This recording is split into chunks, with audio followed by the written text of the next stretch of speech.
So thank you very much for joining us this evening for this whistle-stop webinar on strategy. So for those of you that aren't familiar with TAS, we are the association specialists. We specialise in supporting associations with all elements of back office management. With decades of experience, just under a year ago now, the team at TAS decided to channel some of their experience and expertise into the creation of an online academy. We've created 6 modules, foundational, critical elements of training for association board members, from risk management through to financial planning, through to strategy planning. As it's the end of the financial year, we're encouraging all of our members to start thinking strategically about the year ahead, reflecting on last year's numbers and thinking about what is to come. So this webinar has been pulled together with strategy planning in mind. It's going to run for about 20 minutes. We're going to cover how to think strategically. We're going to talk about hosting a strategy workshop. We'll explore some common pitfalls and challenges with strategy planning, and we'll talk about measuring success. At the end of that 20 minutes, there should be time for a quick Q&A. So if you do have any questions, please feel free to pop them in the chat, and we will cycle back to those at the end of the presentation. So Megan and I are going to be your hosts this evening. My name is Emma, wishing you all a very warm welcome. As you can probably tell, I'm British. I moved over to Australia about 6 weeks ago now. My background is business management and leadership, and I am joined by the long-standing TAS team member, Director of Performance, Megan. Megan has got years of experience supporting associations on their strategy and their planning, and she is the best co-host for this webinar this evening. So we are going to take you through the content, and then we'll cycle back to any questions at the end. Nice to meet you. Thanks for joining us.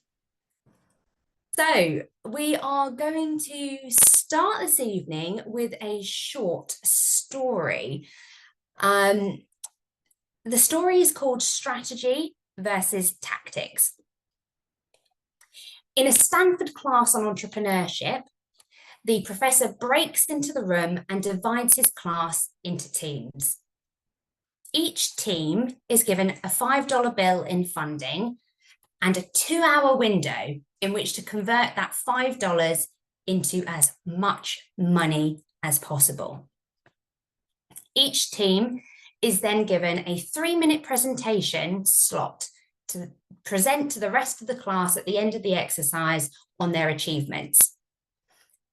Most Stanford students fail this challenge. Typical answers on how to invest the $5 will range from using it to buy startup materials for a makeshift car wash or to create a lemonade stand, through to buying a lottery ticket. The teams that generally make the most money don't use the $5 at all. They realise that the $5 is a distracting and essentially worthless resource, so they ignore it. The team, however, that make the most money approach the problem entirely differently. They realised that both the $5 in funding and the 2-hour window weren't the most valuable assets at their disposal. Rather, the most valuable resource was the 3-minute presentation slot they were offered to a captivated Stanford audience. And they sold their 3-minute slot to a company that were interested in recruiting Stanford students. They sold the slot for hundreds of dollars, and they walked away winning the challenge. This $5 challenge illustrates the difference between tactics and strategy. Although those terms are often used interchangeably, they refer to different concepts. A strategy is a plan for achieving an objective, and tactics, in contrast, are the actions that you undertake to implement that strategy. The Stanford students who failed the $5 challenge fixated on the tactic, that $5 bill, and they lost sight of the strategy. And tactics without strategy are often the noise before defeat. So just because a $5 bill is sitting in front of you, it doesn't mean it's the right tool for the job. And when we're blinded by tools, we stop seeing other possibilities in the peripheries. Thinking strategically is not in everyone's skill set. So the team at TAS highly recommend when you embark on this journey to first start by assessing those around you, the gaps and the skills available on your board, to make sure that you call on all of the best experience and expertise from members within your group, on your board, and your external network.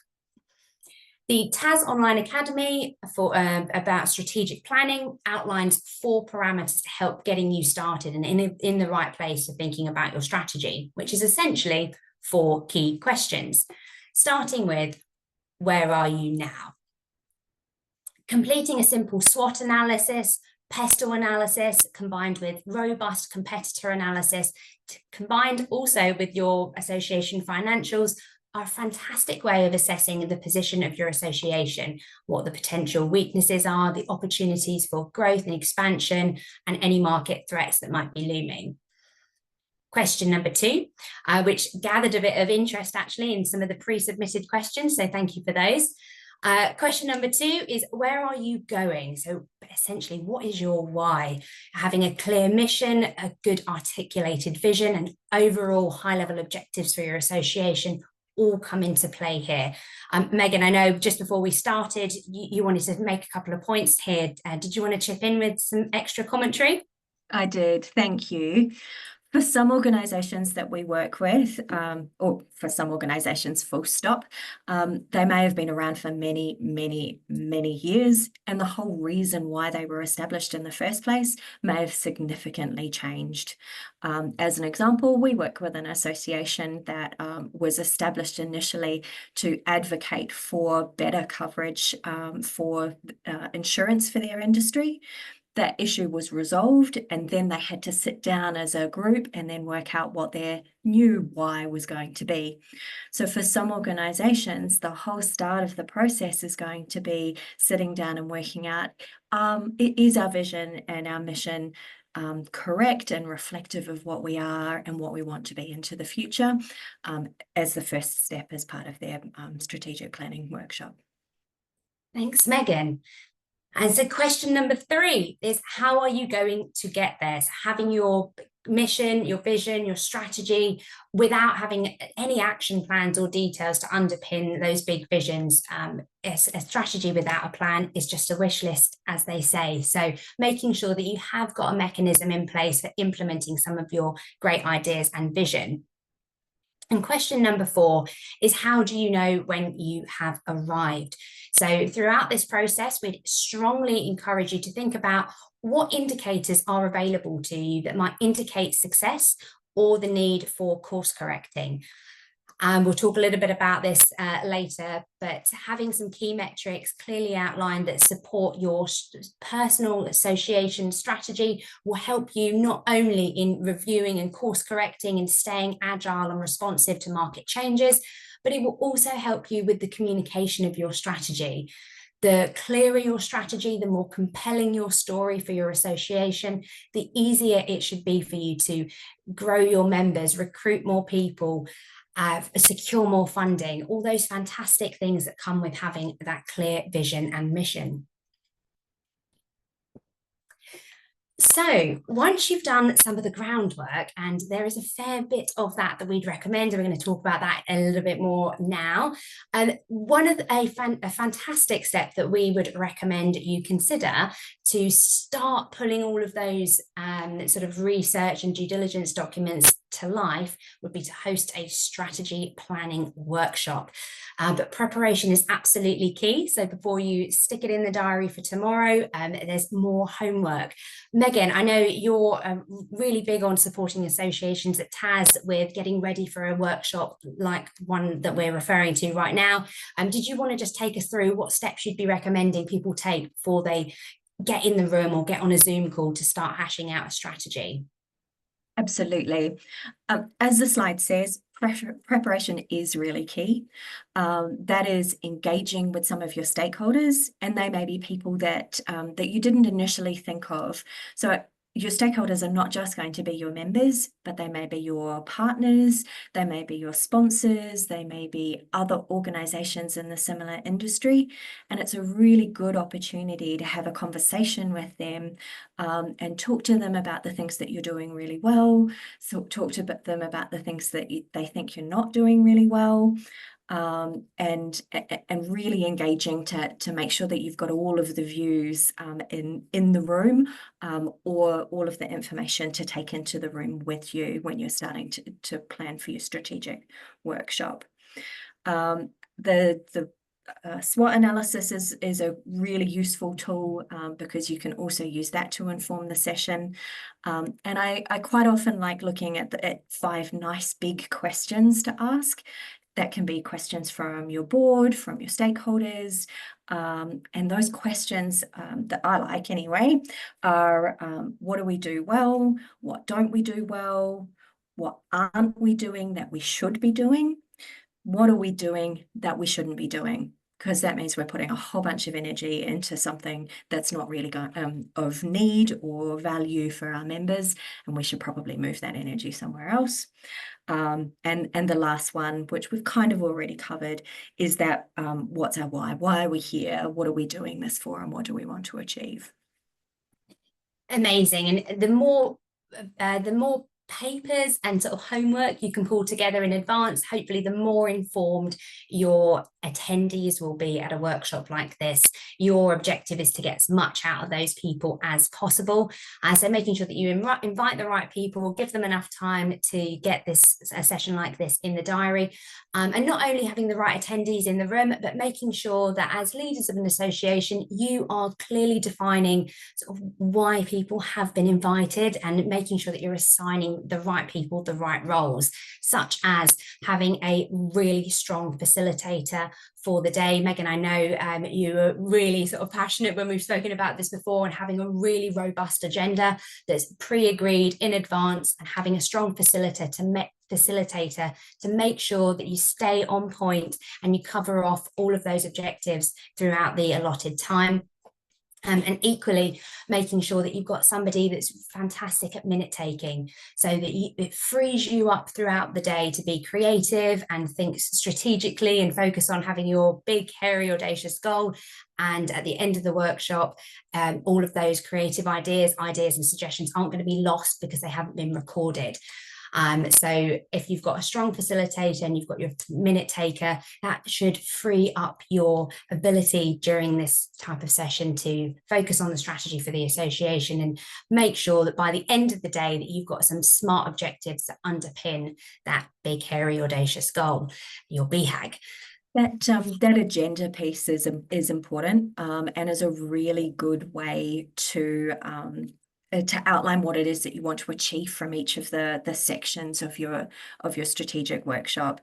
And it will help people when they get into the room to stay focused on what it is that you're trying to achieve out of each of those agenda items. So yeah, that agenda is also super important. I didn't expect us to get past the point about having the agenda without you stepping in, Megan. Excellent. And making sure, as we said, that it's all circulated in advance. As Megan says, everybody comes prepared and focused on the objective at hand. But no matter how creative your strategy workshop is, no matter how many whiteboards you go through or post-it notes you use, without strong follow-up that is regular and consistent and agreed, it essentially, again, renders the workshop useless. So we would absolutely urge you to host a strategy session and ensure that there is regular, timely follow-up to ensure that all actions are being implemented. Megan's absolutely right. There is a huge amount that we'd recommend that you do to really get value out of a workshop like this. It can feel overwhelming and a bit daunting to have to start from scratch. You don't have to do that. On the e-learning module, strategy planning for boards on the TAS Academy, we have outlined and created all of the frameworks for you, down to how to structure an invitation to a day like this. So if you're interested in sort of standing on the shoulders of giants and building on what's already there, you do not have to recreate the wheel. There's a QR code that will flash up a few times throughout this presentation that will take you through to the Academy, where you can have a look at what's available. And because we're running this webinar for you this evening, we are giving away a 5% discount on any of the modules that are purchased. So make a note of the code and make sure that you grab that discount if any of what we're saying sounds like it'll be helpful for you. So, common pitfalls and challenges. Probably one of the biggest ones is just not doing it at all. As the email said earlier, we've all got dogs, children, full-time jobs, hobbies, and time can pass us by. And before we think, oh my goodness, we haven't come up for air and thought about what direction we're actually headed in. And as leaders of associations, you need to make sure that you are setting time aside. And hopefully everybody being here this evening shows a willing, certainly, to do that. Making sure that you set yourself up with the right counsel. So getting the right people in the room, asking the right questions, and surrounding yourselves with people that are able to support you and the process of creating a strategy for your association, whether it's working with people like Taz or reaching out to mentors or people within your association that might have more experience or some ideas and input on how things can grow for you will all be really helpful. Try not to get stuck in the weeds, sort of focusing on that $5 bill. Don't get sucked into the tactics and the problem solving of the day to day. This part of this exercise is to stay big picture so that you can think long term about the value you're driving via leading your association. And of course, you need to have strong consideration for finances throughout. So hopefully, the financial position of your association shouldn't be a blocker for you achieving your overall strategy, but it is absolutely a key consideration. Do we need to raise more? Do we need to spend less? All those considerations are key when it comes to creating the detail that underpins your strategy. And be open to change. We don't get it right first time. Things do change that impact us from a wider market perspective. So even if we think that we've come up with the best possible strategy and plan for our association, it does need to be reviewed, and sometimes we get it wrong, or sometimes something changes and we need to course correct. So staying open to change and being okay with that is, we felt really earned a space on this slide here. If that particular point resonates with you, then a fantastic book on embracing change, Who Moved My Cheese? It's a very quick read, but a classic. So I'd highly recommend giving that a go if that's something that you struggle with. And a top tip is staying as best as you can realistic. Once you've had that sort of creative, explosive day of energy, always coming back to underpinning actually how are we going to achieve the things that we've set out to achieve. I think maybe... I was going to say, sorry, just before we move on, Megan. I've always got something to say. I'm sorry. Getting stuck in the weeds is the most common one here, and again, this is probably where your agenda is really helpful, because it will help guide people and help them understand that first of all, you're going to start with your big picture, and then you'll start kind of working down towards the detail and the reasons why you shouldn't do something. So in terms of trying to stay big picture, it's about trying to stop people from talking about why you can or can't do it, or how you tried something once before and it didn't work. And it's really, really common, especially if you're working with boards where people might have been around for a really long time. So just try to stay up and big picture first of all, and then start refining those ideas and those concepts and things down a little bit further as you work your way through. I always think of it a little bit like almost like an hourglass. So first of all, start nice and big picture. Why are we here? What are we doing this for? What are some ideas about things that we could do to try and get ourselves there? But how do these fit within our vision and purpose? Are these things that we can realistically achieve and do? Then starting to refine them down to, okay, well, what realistically can we achieve, and in kind of what time frame? And being realistic is super, super important.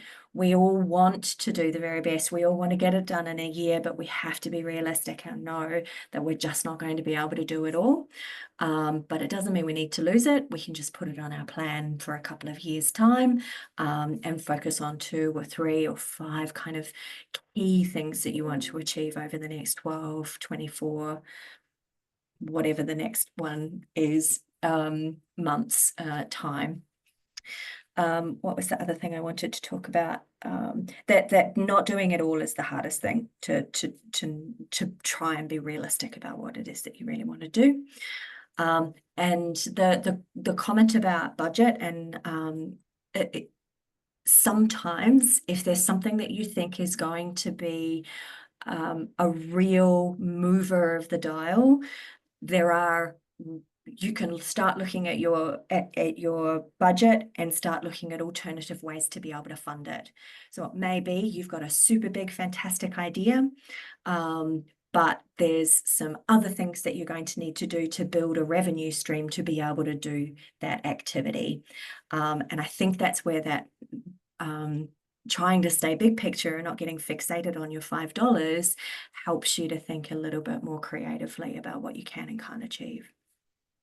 That's amazing. All fantastic insights, Megan. Thank you. And there we go, measuring success. So it's not all about measuring success, it's about measuring progress, actually. And that can be good or bad. But whatever direction we're heading in, as long as we're responding to those indicators of success or needing to course correct, it's all super worthwhile and high value activity. We often can default to sort of financial metrics to sort of assess, are things going well or not? Have we got more money in the bank? Have we spent less? Have we earned more? And absolutely, sometimes that they are they're always worth keeping an eye on. But there will be other metrics that will be relevant to your association and your strategy to indicate whether or not things are heading in the right direction, or whether you need to up it, change direction slightly. So as mentioned before, make sure that you sort of consider those throughout, and so that you've got an opportunity to sort of celebrate the wins and change as and when is needed. Having those metrics clearly outlined, and little milestones sort of built into your overall execution plan also again helps with that communication piece. So if you've got you're working with volunteers or teams, paid or unpaid, we're all people. We're all highly emotive beings, and understanding what the core purpose of the association is, and that things are heading in the right direction, and we're making change and we're driving value. We all love to hear those stories. So those metrics will help back up that story, actually, and support your decision making. So have a think about those as you embark on this journey. Okay, it wouldn't be a strategy webinar. Sorry, I just wanted to comment back on the. Oh, sorry, Megan. Do you know what? I I can't see you on my screen, actually. That's why I keep just skipping over it. Of course, share some more. I just wanted to comment on those metrics. There will be times when maybe those metrics aren't moving or changing or developing as you had hoped that they would. But don't be disenfranchised by that. It is okay to continually reassess and adjust and alter due dates and metrics, and move them out or adjust them as things change and grow within your organization and within the environment in which you work. Because just as you can really celebrate the successes, sometimes it can be a little bit disappointing when you're not achieving the metrics that you really want to. And sometimes there's a range of reasons for that, and it's okay just to adjust those and work your way through it. I think that's a really important point, actually. It's sort of not expecting results overnight.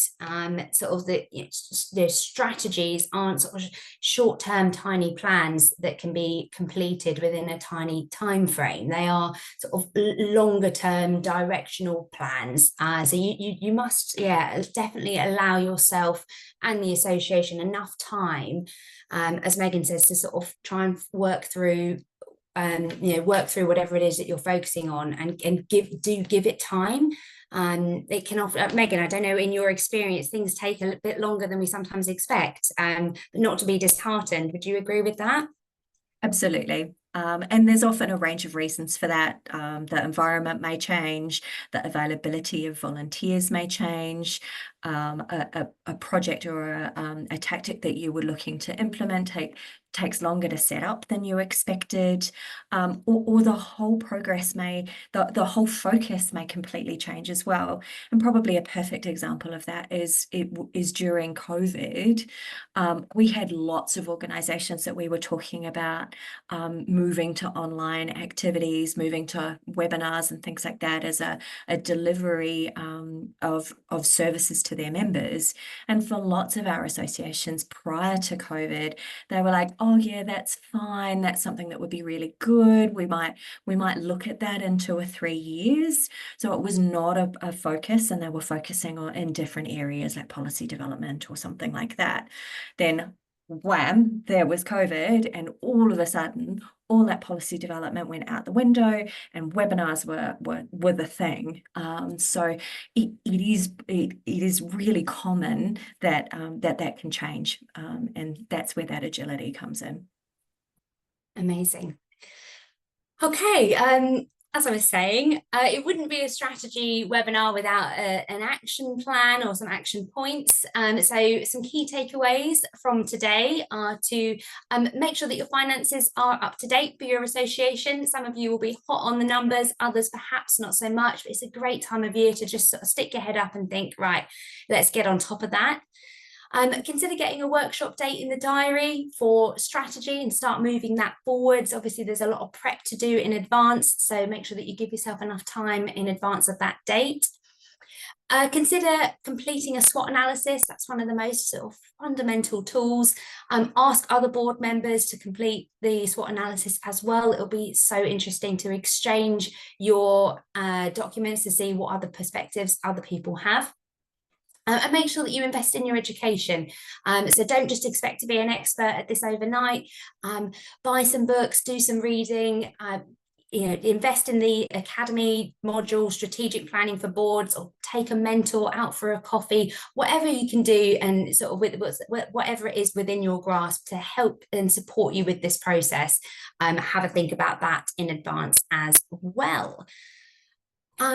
Okay, so that actually concludes the webinar content for this evening. As promised, there is the discount code again for the Academy with the QR code that will take you through to the webpage. You can have a browse, see what the different modules are available. There are some bundle deals on there. But if you're interested in any of those things, then please do make sure that you use that discount code. So as for this evening, we've covered what strategic thinking is. Don't be restricted by your $5 and your 2-hour window. We've talked through some top tips on hosting a strategy workshop, prepare, facilitate, and follow up. And we've talked around some common pitfalls and how to measure success. Hopefully you guys are all buzzing with ideas and thoughts to take back to your boards. If you would like any support with anything that's been covered this evening, then do please reach out to the team at TAS. We'd be happy to support you with any of this.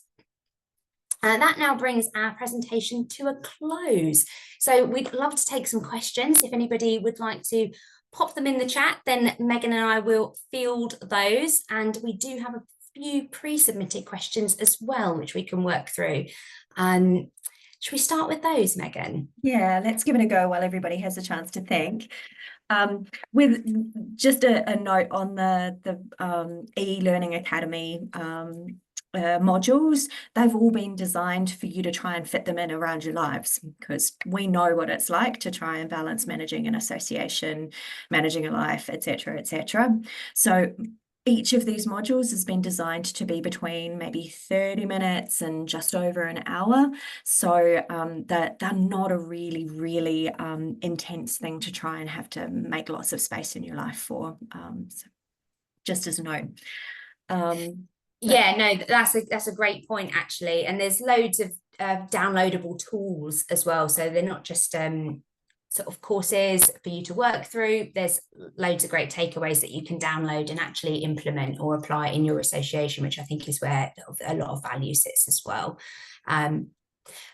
Great. Hit me with the question. Yeah, so we had a fantastic question submitted earlier actually around sort of motivating volunteers. So a lot of associations will be working with sort of unpaid staff. How would you recommend, Megan, that leaders sort of factor that into their strategy planning and sort of getting buy-in from people that are essentially volunteering? Perfect.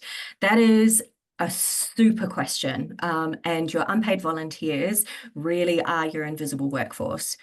The best way to get them involved is to start engaging them before you get into a strategic workshop environment. Maybe make contact with some of them and start talking to them about those big 5 questions. What are we doing? What are we doing well? What do we need to do better? What should we stop doing? That people love being asked for their opinion, and it's a really great way to be able to engage with them in advance of a strategic workshop. If you think it's relevant, you can bring them into the strategic workshop. In some cases that might be relevant, in some cases that may not. Encouraging them to think about the area that they're working in. If they're a chair of a special interest group, for example, what's their vision for the special interest group, and how do they think that the special interest group could help and support and guide the organisation or meet the organisation's objectives. So getting them involved before and early is a really good thing to do. The next bit is to report back, and that communication piece is really important. So we talked about your ideas, we took your feedback, we thought about it. So now this is what's come out of it. This is what we want to do. Maybe again, re-engaging in terms of how do you think that you as a volunteer or a group within our organisation can contribute to that. And give them an opportunity to maybe help start fleshing out those tactics. You've got the ideas about what you want to achieve. You've identified what you're going to focus on. So what can they do on a practical level? And then that reporting back, that they are a stakeholder for you. So continuing to keep them updated in terms of how things are progressing on that plan is really useful too. Amazing. Thanks so much. That was a comprehensive response. And the other question that we had was about sort of purpose and how that fits in with strategy. What comes first? Purpose, strategy, objectives. What would your response be to that, Megan? 100% purpose. So your organisation has been formed because you want to do something, because you want to be the voice for your industry, because each organisation has got a really individualised purpose, and everything that you do should feed into achieving that purpose and that goal and that mission. So that's why for a lot of organisations, it's about starting there. Is it right? Is it reflective? Has it changed? Have you achieved what you initially wanted to achieve, and now is it time to reassess and work out what it is that you need to do next? Because all those wonderful, big, hairy, audacious goals, they are all about trying to achieve that ultimate purpose of your organisation. And that should really inform all of your decisions when you're prioritising what you want to do, when you're looking at those ideas and starting to funnel them down into what it is that you can and can't, what you do want to focus on and what you don't want to focus on. Yeah. Amazing. Thank you so much, Megan. And another question that we've had through is about resourcing. So forming groups, facilitating workshops. What's your sort of solution or suggestion to associations that might sort of struggle on that side of things? Resourcing is always going to be an issue for an association because everybody volunteers their time. Being flexible and being open to a range of different resourcing options is probably key, and it'll be slightly different for each organisation. In some cases, it may be just the board that are working on delivering their objectives. They may need to look at working with consultants, or working with TAS, or working with other individuals to help deliver an objective. It might be working with your volunteers or your special interest groups. Inviting or establishing working groups to work on a particular part of your plan can be a really good thing to do. We've seen examples where perhaps an organisation has decided to introduce a mentoring program. They've put a call out for expressions of interest to form a working group.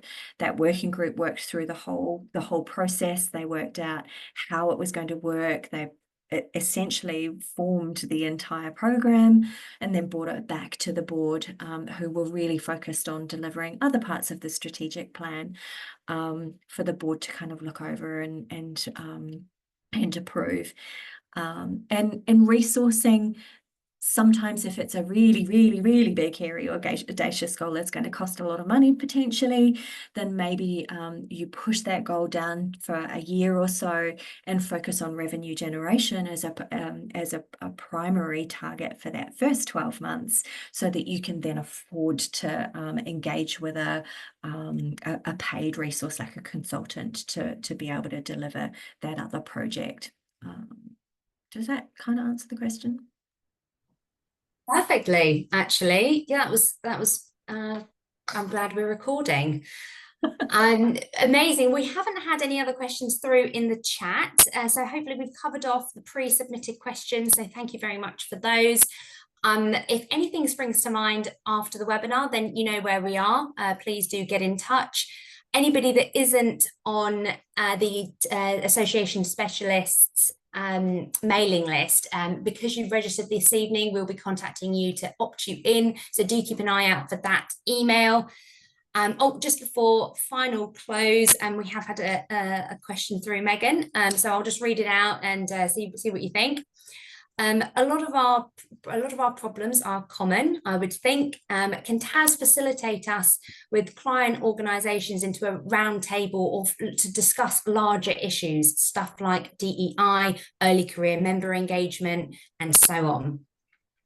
That's a really lovely idea, and thank you very much. You are absolutely right. For lots of associations, we do have really similar issues. Our strategic board series was a nice environment for us to start targeting some of those discussions and start talking to people who maybe had similar issues like that. But I love the idea, and I would really love to have a conversation internally to see whether that's something that we might be able to develop into the future. So thank you for sharing your excellent idea that we can steal. Yeah, absolutely. That's getting good support as well in the comments. So thank you very much. Amazing. Well, as we started out, we acknowledge that everybody is very busy, and we really appreciate you taking the time out of your evening to join us for tonight. We hope that you feel it's been of value. Please do keep an eye out for more content. We'd love to build on this. So if you've enjoyed it, then let us know. We've got loads of ideas on how we can add value and share some of the fantastic experience and expertise from within the team at TAS. Have a fantastic